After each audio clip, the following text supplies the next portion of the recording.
La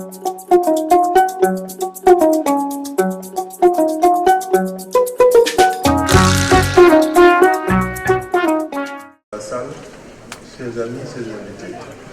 C'est avec l'immense plaisir que j'ai répondu à l'invitation de la grande dame, Mme Anne Toufran, pour cette grande rentrée citoyenne. J'avoue que c'était difficile, on a beaucoup échangé. Je suis rentré de voyage hier vers 1h du matin pour juste pouvoir assister à cette belle cérémonie. Je suis heureux d'être là, heureux d'être avec une jeunesse qui compte beaucoup pour moi, notamment les élèves, les étudiants. Un universitaire que je suis, le professeur d'université, est toujours heureux de s'adresser à ses étudiants, à ses élèves, et c'est pourquoi également je suis heureux ce matin, parce que nous allons dialoguer ce matin. Permettez-moi d'abord de remercier ceux qui m'ont accompagné, en commençant par une grande dame, qui aujourd'hui, si je suis là, si j'ai fait ce parcours, c'est parce qu'elle m'a accompagné. Depuis étudiant, je l'ai rencontrée à la fac de médecine, nous étions 2 étudiants. Et avec la force des choses, aujourd'hui, nous avons fondé une famille et je vous nomme Dr Fatou Ndiaye qui est dans la salle.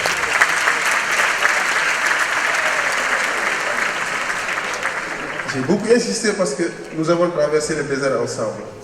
Aujourd'hui, comme moi, elle vient d'être diplômée de l'université Harvard en médecine et elle gère un grand projet américain de Dakar. Je veux également rendre un hommage, vous me le permettrez, un vibrant hommage à des personnes, à des personnages, à des personnalités utiles, importantes, sans qui ce monde ne serait pas ce qu'il est aujourd'hui et sans qui ce monde ne sera rien demain. C'est ma mère et son maman.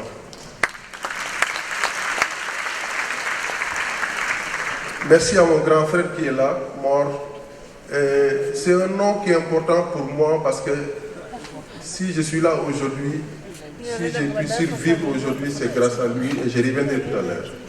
Mais tous mes parents, tous mes frères qui sont là, Imam Sarr également, je les salue, je les dis bonjour. Mais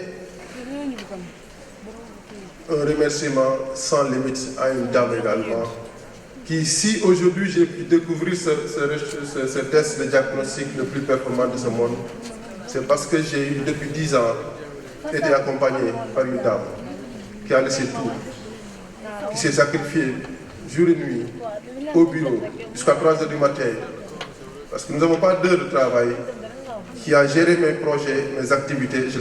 J'appelle Daro Soumarou pour ça, elle est dans la salle. Merci d'abord. Je reviens à la cérémonie qui nous réunit aujourd'hui pour dire que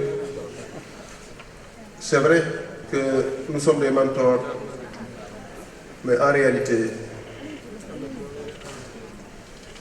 nous ne sommes pas des mentors. Nous avons juste eu la chance d'avoir été ici quand vous étiez tout jeune, d'avoir été des Sénégalais qui, par la grâce du Seigneur, ont pu réussir, parce qu'il y a d'autres Sénégalais qui les ont aidés. Donc nous ne sommes pas des mentors, ce sont les Sénégalais et les Africains qui sont des mentors. Et ça, je pense que c'est le premier message qu'il faut retenir. On n'est rien sans le peuple, et pour faire demain du Sénégal, il faut qu'on soit citoyen. C'est pourquoi j'ai beaucoup aimé ce mot citoyen, des citoyennes, mais il nous faut également qu'on soit des patriotes.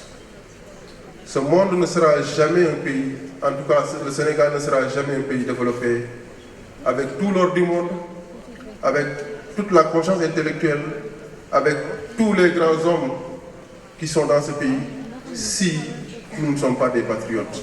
Et je reviendrai un peu sur ce que moi j'entends par patriote dans ce pays et ce qu'il nous faut pour développer ce pays.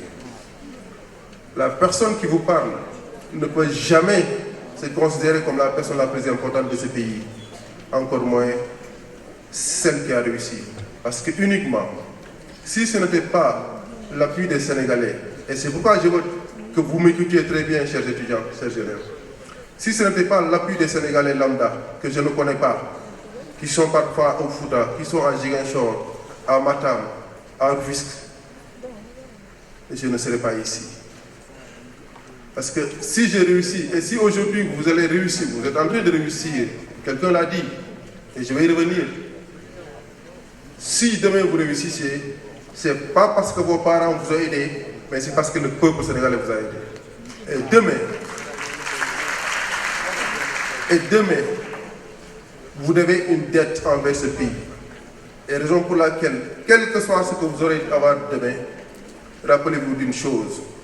Vous avez une dette envers ce pays parce que vos écoles, les hôpitaux, les routes, certes, ont eu à avoir été créés par le pôle de l'État du Sénégal, mais ce n'est rien d'autre que les cotisations, les impôts des Sénégalais lambda qui probablement n'ont pas eu la chance que vous avez aujourd'hui d'être ici dans cette salle parce que vous êtes sur le chemin de la réussite. Je suis un enfant de la banlieue et j'en suis très fier. Et c'est pourquoi je dis et je répète à tous les étudiants, je le fais tout le temps à travers les régions, lorsqu'on a des parents aisés qui ont réussi, la réussite est obligatoire. Mais lorsqu'on n'est pas né avec une cuillère d'or, vous devez savoir que la réussite vous accompagnera tout le temps. Ce ne sont pas des choses qu'on a créées, je les ai vécues, c'est parce que c'est la réalité. Et je vous dis que je suis originaire d'une famille modeste, à la limite pauvre.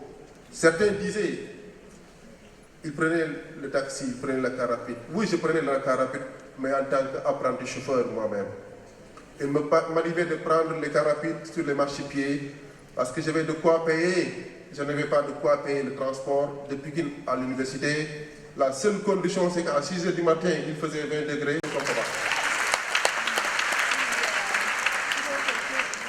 J'étais le seul spécialiste à pouvoir prendre en charge son père.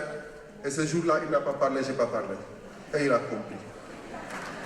J'ai refusé de travailler aux États-Unis avec tout l'ordre du monde parce que j'avais une mission et je ne l'ai jamais oubliée.